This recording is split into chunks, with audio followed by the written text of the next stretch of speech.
Hello and welcome to National Focus. I'm Pearl Fontaine. Thank you for joining us. Coming up, the St. Joseph Primary School is renamed the Caleb John Laura Primary School. Farmers and vendors to be recognized at Market Day with a Difference in Roseau this Saturday, and the 2013-2014 cruise ship season officially opens. Stay with us for these stories and more right after the break. There is a silent, invisible killer in our midst, a killer which largely goes unnoticed as it plies its deadly trade. Its name is secondhand tobacco smoke, which has a far greater impact on persons inhaling this poison than on smokers themselves. Secondhand tobacco smoke is especially detrimental in public places and negatively impacts our national health as well as public health expenditure.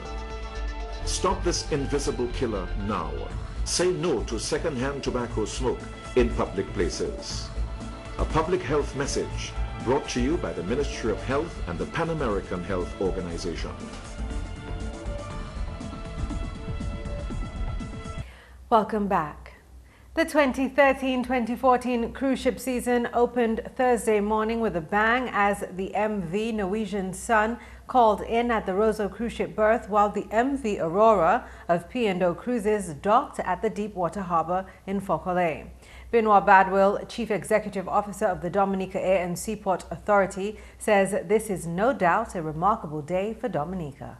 After several months of non-activity, it's indeed good to have activity, especially with the opening of the cruise season. We know that lots of persons are engaged today in terms of the volume of passengers that are coming ashore, and we know that spells out well for business in Dominica. We are encouraged this year in the sense that we will be getting 50 more calls and 98,000 more cruise passengers will be coming this season. And that is a good thing for Dominica because, as you know, in these economic times, anything that would improve or increase business or economic activity in the country will help go a long way. And so we are delighted, we are prepared, we have done several things during the summer months where we've had meetings, we've had several discussions with several of the stakeholders. And one of the things we would like to emphasize is that we want to ensure that the experience that every passenger gets in Dominica surpasses everywhere else that they go. Badwill says based on previous feedback from stakeholders, a number of changes have been made to enhance visitor experience here on the island. Visitors at the Woodbridge Bay Port were entertained as they disembarked the ship with a cultural presentation by students of the Goodwill Secondary School. At the Roseau cruise ship berth and the Trafalgar Falls site, they also had some presentations, and visitors were served with local juice in an effort to impact positively on the visitor experience. We have some cultural presentations for the opening of the season. We have a cultural group which will make some presentation this afternoon. We have conch shell blowing. We have some pan music. So again, it's well flavored to sort of fit in with the 35 years of independence that we have. And we're sure that the other stakeholders, given the product offerings that they have, will immerse some of the persons in the cultural activity. Some of the persons will have the opportunity to go to Creole in the Park because it's not very far from the cruise ship activity. And we have this trolley train, which will take people around the botanical gardens. So I'm sure they will get some flavoring of what our culture and even our cuisine is like. With the Discover Dominica Authority's quest to increase visitor arrivals to 90,000 by the year 2015, the Diaspora boss says the idea is to really give the cruise visitors a taste of what Dominica has to offer. What we're trying to do is, depending on the types of vessels that we have in port, I'm sure with Discover Dominica we will be putting some sort of package together. Because one of the things that we are seeking to do in terms of improving the product is to ensure that Dominica stands out in terms of our differentiation strategy that we're pursuing. And we really want persons to sample our destination so they can come back as stay-over visitors to Dominica. That's one of the things that we're trying to ensure, that you know, if we can entice them enough, they can probably come back for a holiday in Dominica. One of Dominica's more experienced taxi drivers, Philip Geist, expressed his thoughts about the opening of the new cruise ship season. It's generally a great day for taxi drivers on the island today.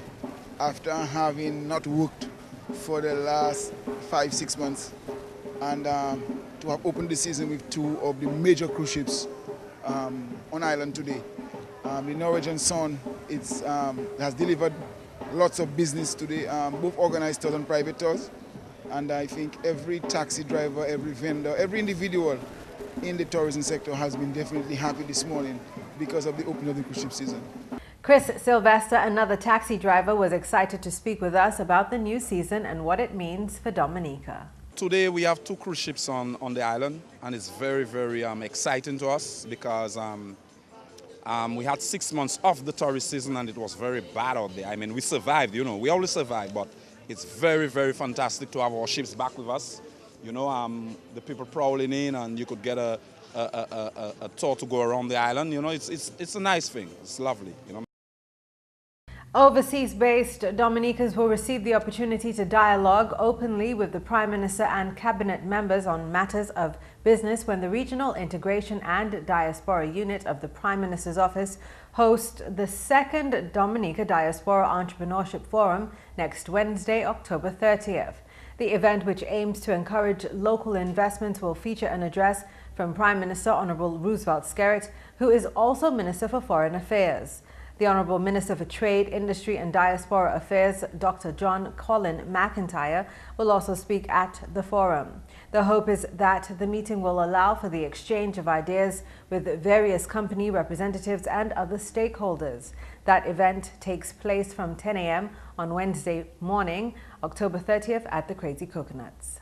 Acting Director of Agriculture, Ricky Brumant, is reporting that coconut has great potential as a crop to boost the agriculture sector. Brumant attended the annual Caribbean Week of Agriculture in Guyana from October 4th. We would well appreciate that the coconut industry provide a significant potential for bringing increased incomes and increased earning to farmers of the country. And not only the farmers at the farm level, but the people who would be agro-processing some of these coconuts, because there's a wide range of value-added products that can come out of that crop. And the region sees it as one of the flagship crops that we can push for development. According to government's national export strategy released in 2010, Dominica has an advantage over other Caribbean islands with its acreage of coconut crops, which stood at close to 2,100 acres in 2010. The document also indicates that there is a strong demand for coconuts in all its forms in at least 5 Caribbean islands, the UK and Miami. Coconut stands as a priority crop for development in the medium term. The fight to manage the black Sigatoka disease has taken another direction, with the Division of Agriculture reporting the success of 3 strains of Sigatoka-resistant banana. Since establishing a banana experimental plot in 2012 at the La Plaine Agricultural Center to assess the potential of banana hybrids, positive reports have emerged. We have collaborated with CIRAD since 2011, and what they have provided us is resistant varieties, fluban varieties of bananas. Non-planting, but we have 4 varieties of bananas. And we have been doing the research, the assessment work at the La Plaine Agricultural Station. And our results and assessment, what they have shown is some partial resistance. And there is also one of the varieties showing potential in terms of when we did the consumer taste. So again, people are saying that they like the 916 varieties, and we see it with potential in terms of distributing to the farmers. So we are seeing partial resistance to black Sigatoka. And what it will mean, it will allow the plant to be tolerant against black Sigatoka and give you an average size bunch. Still, government's strategy to manage the disease continues feverishly. Ansem says a key component of the strategy is to contain the disease in the areas affected. In that effort, even more support is required from farmers and vendors. Movement of trash is a means of distributing the disease. If you take a disease from the north, well, a plantain or a banana bunch behind a pickup truck coming out from the north to the city, can you imagine the amount of spores can be spread from that area? So we're asking people to comply to the non-movement of leaf material, to the not only to the market, but to the ports of exit. We're still seeing individuals bringing their plantain and bananas with leaf material to the ports. Again, that is the way that Black Sigatoka can spread, help the ministry in containing the disease. In more news, as Dominica prepares to celebrate its 35th anniversary of independence, Parliamentary Representative for the Roseau Central constituency, Honourable Norris Prevost, has called on nationals to partake fully in the country's independence celebrations and to continue to uphold the constitution of the country. The parliamentary representative made the plea when he addressed the opening of Creole in the Park earlier this week. I want to take this opportunity to wish all Dominicans a very, very happy and festive independence season. It's a long season this year.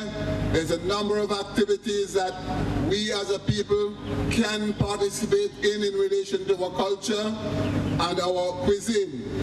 And therefore I invite all of us to enjoy our independence season, enjoy the good food, welcome our visitors. This year's independence celebrations are being held under the theme One Mission, One Dominica, celebrating 35. On the authority of the Prime Minister, I now declare the renaming of the St. Joseph Primary School as the Caleb John Laura Primary School. And from that point onward, the St. Joseph Primary School will forever be known as the Caleb John Laura Primary School. On Thursday, the school was renamed after a selfless and devoted son of the soil, a former educator, politician, coach and cricketer, the deceased Caleb John Laura of St. Joseph. The declaration was made by then Acting Prime Minister Honourable Ambrose George. It is a policy of the Dominica Labour Party administration to rename institutions, roads and other facilities after a great son or daughter of the soil. And there are many examples of that around the country. We know, of course, that one of the stands at the National Stadium is named after Caleb Laura, because we believe that our sons and daughters who have served us in a very positive and meaningful way, that in some way or the other, some tribute should be given to those sons and daughters of our country. And today's ceremony is a perfect example of such a manifestation. According to the parliamentary representative for the St. Joseph constituency, Honourable Kelva Daru, the honour is very fitting and well-deserved. Indeed, this afternoon is a very joyous occasion for me as a Member of Parliament for St. Joseph. And I say that because Mr. Caleb John Laura has left an indelible mark on this community and this country by extension. And we must never underestimate the power of the life of this gentleman and the impact that it has up to this day. To me, Caleb Laura was more than just a resident of St. Joseph. He was a friend. And I recall quite clearly when becoming a Member of Parliament in 2009, Mr. Laura wrote me a 3-page letter. A 3-page letter, and I never forget that, Mrs. Laura. And in that letter, he indicated quite clearly the need for me to remain connected with the people, to ensure that we remember the persons in this community who have placed their trust and their confidence in you, and to hope at the end of the day, above all things, that you never forget the people who have put you there. And these words of Mr. Laura have remained with me throughout my political career thus far. With all the sentiments of that occasion, Education Minister Honourable Peter St. Jean highlighted that the renaming is also a historical one. Today marks for you here in St. Joseph It marks a new day in the lives of the people of St. Joseph. And so I am delighted to be part of this history-making occasion. This ceremony, to my mind, is historic, not only for the community of St. Joseph, but also for the Ministry of Education and Human Resource Development. Because, friends, the renaming of a school is not an everyday occasion for my ministry. So you have actually created history for us at the Ministry of Education. And the unique nature of this initiative indicates the extent of our gratitude for the sacrifices which were made by a community activist and a true patriot, Mr. Caleb Laurent. Ambrose Sylvester shared highlights of Laurent's life. He lived his entire life in his community until he departed this earth on April 28th, 2010. I became closely associated with Caleb Laurent because of my passion for cricket, a sport with which he was virtually obsessed. A graduate of the St. Mary's Academy, he represented the high school in cricket even after graduation. Having subsequently entered that very high school, St. Mary's Academy myself, and later gained selection on the school's cricket team, it created a bond between us. That bond was further cemented when we both represented Somerset and worked together as clubmates, serving together on the club's executive for over 30 years. I believe this puts me in a somewhat persuasive position to pay tribute to a man with whom I had such an extended and unfettered association. Laurent was the recipient of the Meritorious Service Award of Dominica and is the namesake of a stand at the Windsor Park Sports Stadium. He was known as a man who served with honor, morality, and dignity under sometimes difficult circumstances. This is why students of the now Caleb John Laurent Primary School were encouraged to emulate his character. The school's principal, Vern Pending, has this to say. We are witness to an era wherein a school and a student will be forever linked as they enter in union. The individual, a product of this institution, is now being honored by country and community by the renaming of this institution to bear his name. Hence, the institution once known as the St. Joseph Primary School, after the proceedings of today, will now be known as the Caleb John Primary School. We are indeed honored to be the recipients of such an honor. You add value to our institution, and we aspire, by the help of God, to produce in our students the attributes engendered in the individual with whom we are honored, simultaneously adding value to his legacy and life. The widowed Mrs. Laurent was also honored by the Honorable Education Minister, the parliamentary representative, as well as the school's administration. At this year's youth rally, the school will parade under their new banner as the Caleb John Laurent Primary School. In more news, the Agricultural Industrial Development Bank presented a brand new Singer sewing machine and Panasonic television to the Dominica State Prison on Thursday. General Manager of the Aid Bank, Julius Corbett, presented the items with a value of between $5,000 and $7,000 to Dennis Blanc, Acting Superintendent of Prison, at a brief ceremony at the Dominica State Prison. Both pieces of equipment were presented at the female section for the prison's educational skills training program to assist the inmates in their art and crafts work as well as recreation. Dennis Blanc, Acting Superintendent, expressed his gratitude for this presentation. For some time now, we have been trying to find partners like the Aid Bank to recognize the need to support our cause. We have over the years found a few, but the significance of aid bank contribution today will have a lasting impact on our efforts here at providing rehabilitation for those in our charges. Mr. Corbett says the aid bank believes in second chances, and the presentation is evidence of the institution's commitment to the prison's educational and skills training program. On behalf of the Board of Directors, management and staff, I am humbled, truly humbled, honored and heartened to be part of this brief function.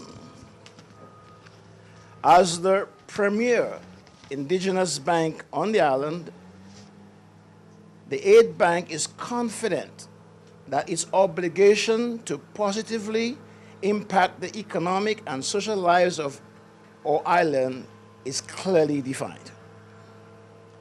Apart from our primary function to mobilize and on-lend funds for the productive and social sectors, that is agriculture, tourism, education, etc., etc., the bank empathizes with the less fortunate, the underprivileged, and the disadvantaged as a fundamental part of its corporate responsibility. The presentation of the equipment was as a result of a request made to the bank by the prison during Mr. Corbett's visit to the prison with the prison chaplain, Monsignor Eustace Thomas, earlier this year. And as a sign of gratitude, one of the inmates presented Mr. Corbett, Mr. Blanc, Mr. John, Monsignor Thomas, staff of the aid bank, and members of the media with Creole pins. Moving along, the Roseau Market is expected to be buzzing with activity on Saturday, October 26th, for the final Market Day with a Difference activity during this independence season. Market Day with a Difference is observed every year to highlight the hard work of the island's farmers and vendors and their contributions towards national development. On that day, a large variety of produce of the island's many farmers and vendors will be on display and available for sale to patrons and visitors alike. It is expected that government officials, dignitaries, and special invited guests will be taken on a special extended tour of the Roseau Market to interact with vendors in keeping with the renewed emphasis on farmers and vendors. An official ceremony to begin from 8 a.m. has been planned, where a number of the island's farmers and vendors will be recognized for their outstanding contributions to the progress and development of agriculture and the Roseau Market over the years. The event will also feature an address from Dominica's Trade Minister, Honorable Dr. Colin McIntyre. Cultural presentations at strategic locations on the grounds of the Roseau Market will also form part of the day's activities. Market Day with a Difference took place simultaneously in Portsmouth and Marigot on October 19, 2013. Before we leave you, here are a few important announcements. The Establishment Personnel and Training Department is pleased to announce that a workshop on conflict management is scheduled to be held at the Public Service Training Center from November 26 to the 27th, 2013.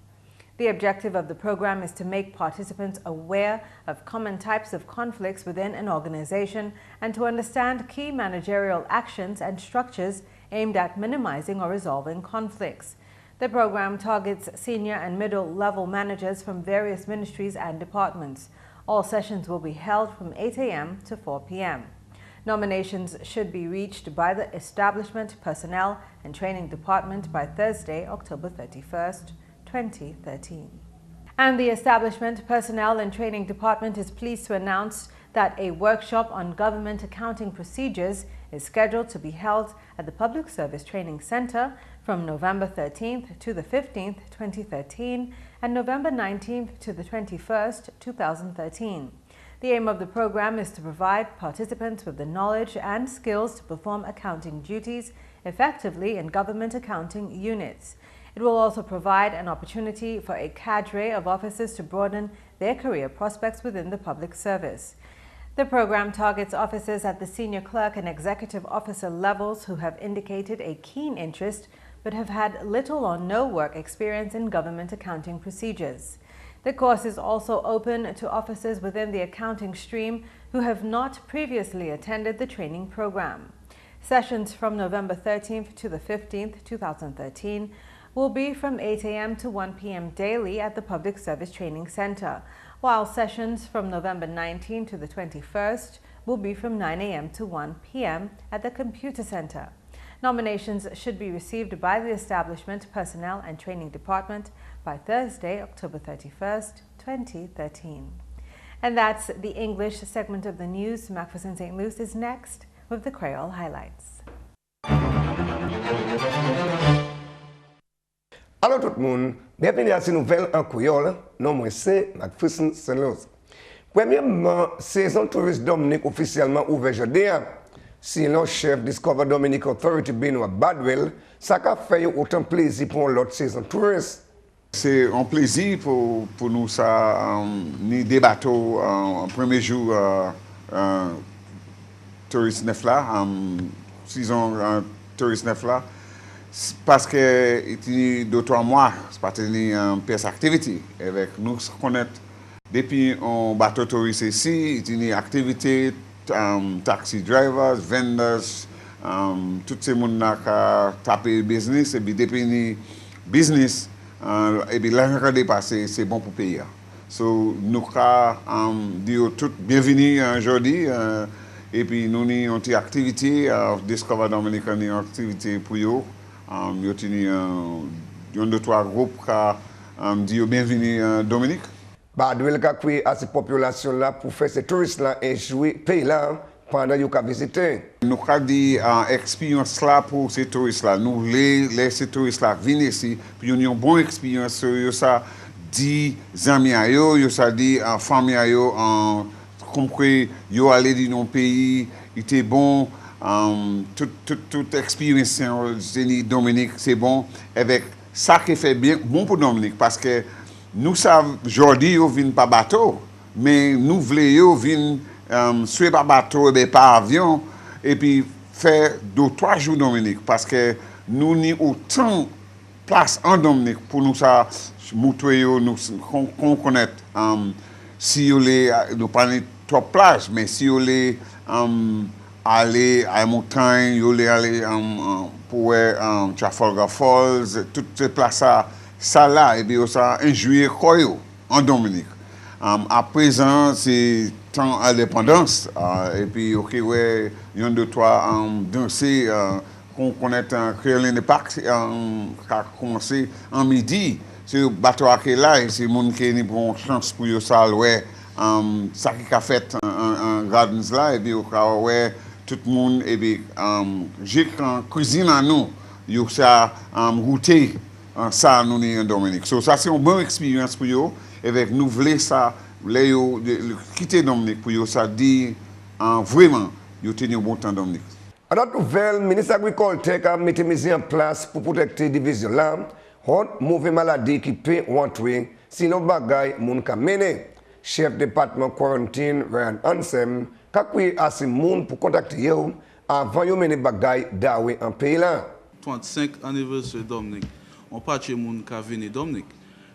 Pas seulement les gens Dominique, les gens qui visité Dominique. Ça nous a dit, parce que ils sont venus, si on wish pour ces gens qui viennent, des bagailles qu'on mange, des bagailles qu'on bête, des bagailles qu'on viande. Ça même qu'à mettre pays en wish. Ça nous a dit ces gens là. Avant de venir Dominique, avant de mener ces bagailles là, qui est nous en ministre agriculture, nous en Botanical Gardens, fait une application pour un import permit. Pas ni mener bagaille là on trouve rien les pour dire nous on est en import permit. Nous le travailler avec nous pour nous dire comment ça mener ces bagailles ça on trouve. Parce que ministre agriculture nous ni on mandat pour nous garder comment nous ça protéger Dominique et pas seulement agriculture mais moun plan avec bête. Ce travail ça c'est un travail bien important et nous regarder comment nous travailler avec d'autres moun con customs avec port pour nous regarder comment nous protéger Dominique. Dominicain qui a vivre l'autre pays qui a pris l'opportunité pour joindre et puis premier ministre honorable Roosevelt Skerrin ensemble et puis ministre gouvernement qui a concerné développement business pendant forum qui est chaîne en Crazy Coconuts à le 30 octobre. Avant ça là qui a mis attention pour encourager investissement que tant l'adresse au Premier ministre Honorable Roosevelt Skerrin et ministre commodité Honorable Dr. John Colin McIntyre. C'est nom là qui parle contre idée yoni qui concerne le développement en pays là. Finalement, chef ECU, ça c'est Environmental Coordinating Unit Lloyd Pascal, qui représente le pays CARICOM en réunion développement sustainable qui tient à Washington le mois prochain. Pascal a expecté pour taper document ces pays là pour présenter en réunion là. Nous avons préparé pour réunion là.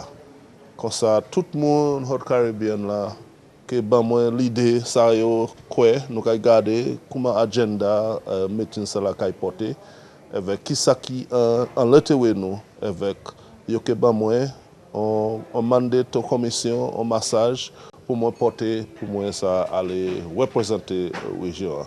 Comme ça nous avons senti qu'on nous bien content que à temps ça là nous avons préparé, nous avons fait célébrer pour les 35 anniversaire indépendance Dominique.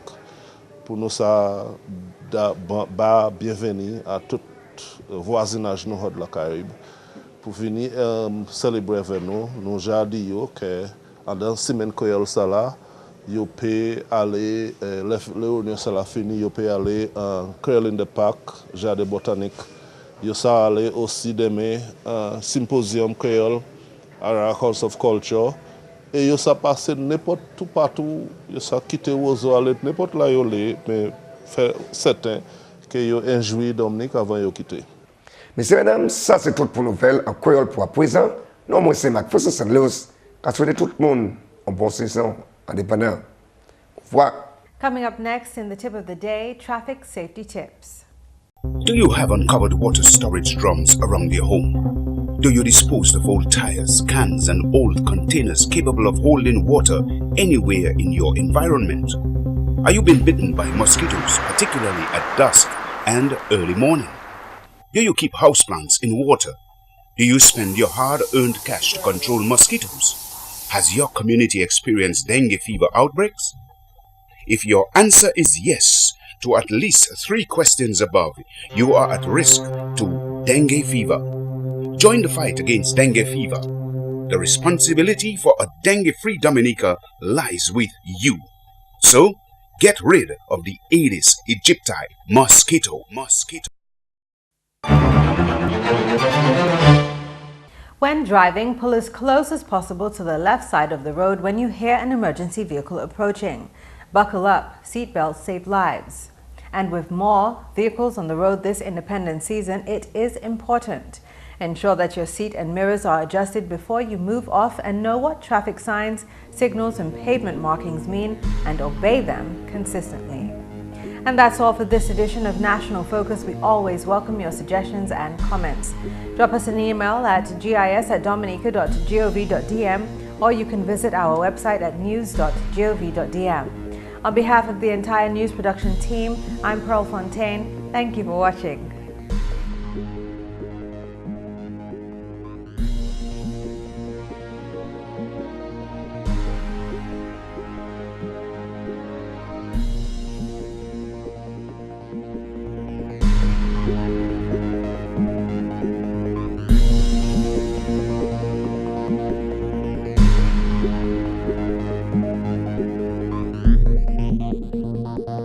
Thank you.